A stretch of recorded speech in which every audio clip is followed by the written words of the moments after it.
Okay, so here's the board all set up.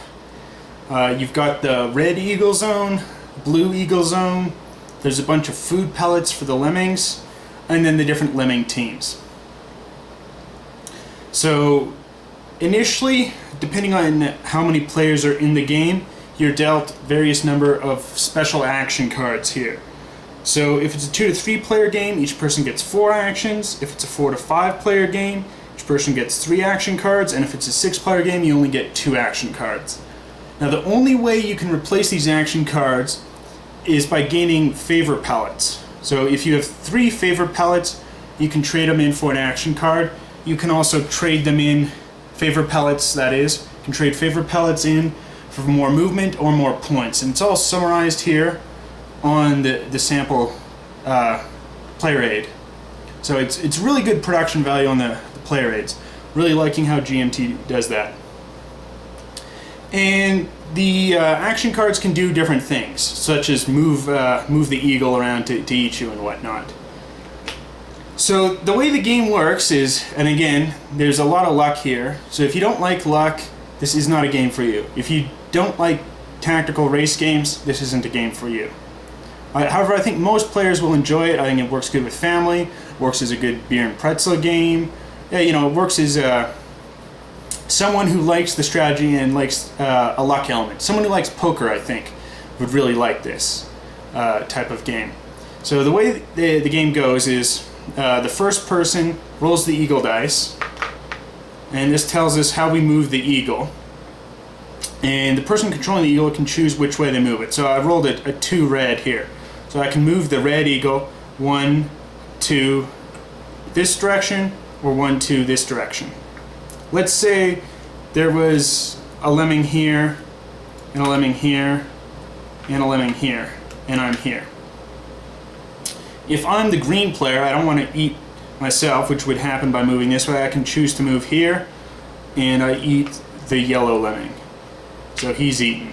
And now the eagle is feasting. So to become unfeasting and to be on the prowl again, it takes 1 action of the eagles to flip back over. So you can sort of guess the odds of the eagle trying to eat you. So, you know, if he's already feasting, you know, and I'm here in this area, I know the eagle can't eat me, even if he rolls a maximum 3, because it's going to take 1 to unflip and then move 2 directions. That's his whole 3 movements, and so I'm safe that way. Or I know, you know, there's only 1 3 on the dice, so even if he's not feasting, I think I'm relatively safe here, because the odds of that being rolled are less than a 1 or a 2 being rolled.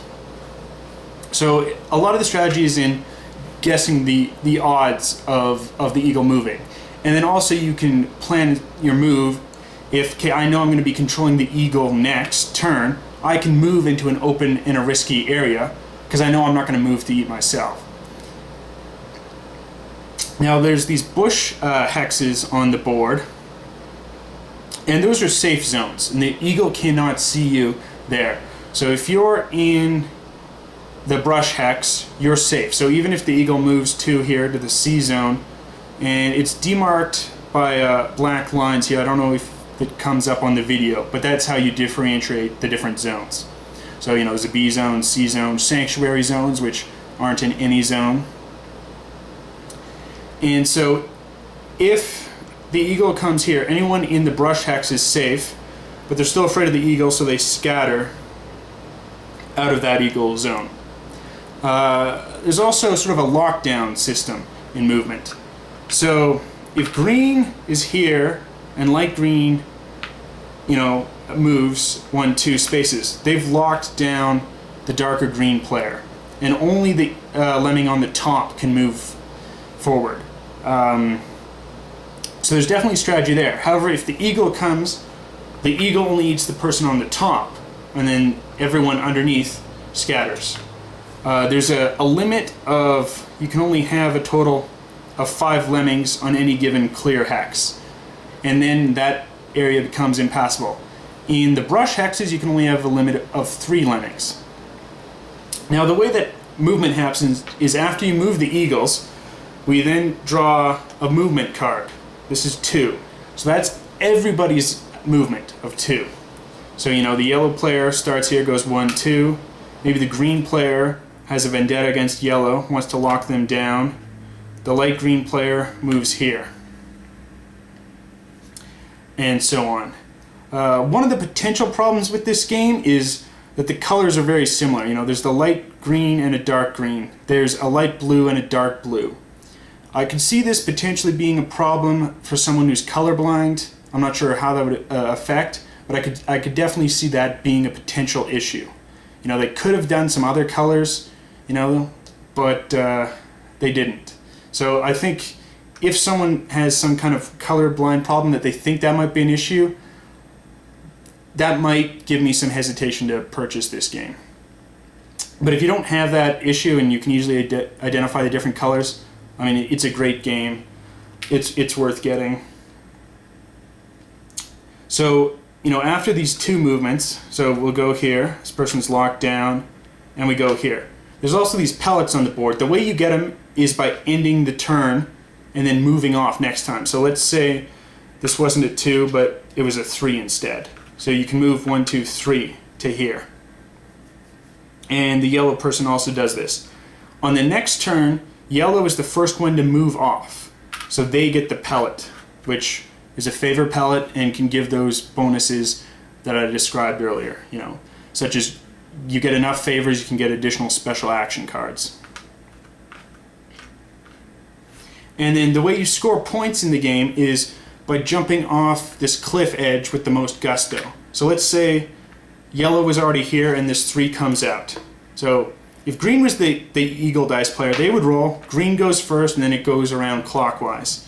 So then on the movement. So green rolls the eagle dice, green does their movement, blue does their movement, and then yellow will do their movement. So everyone moves off this shared movement mechanism, but only the eagle moves each turn. And then the eagle dice gets passed around and so on and so on.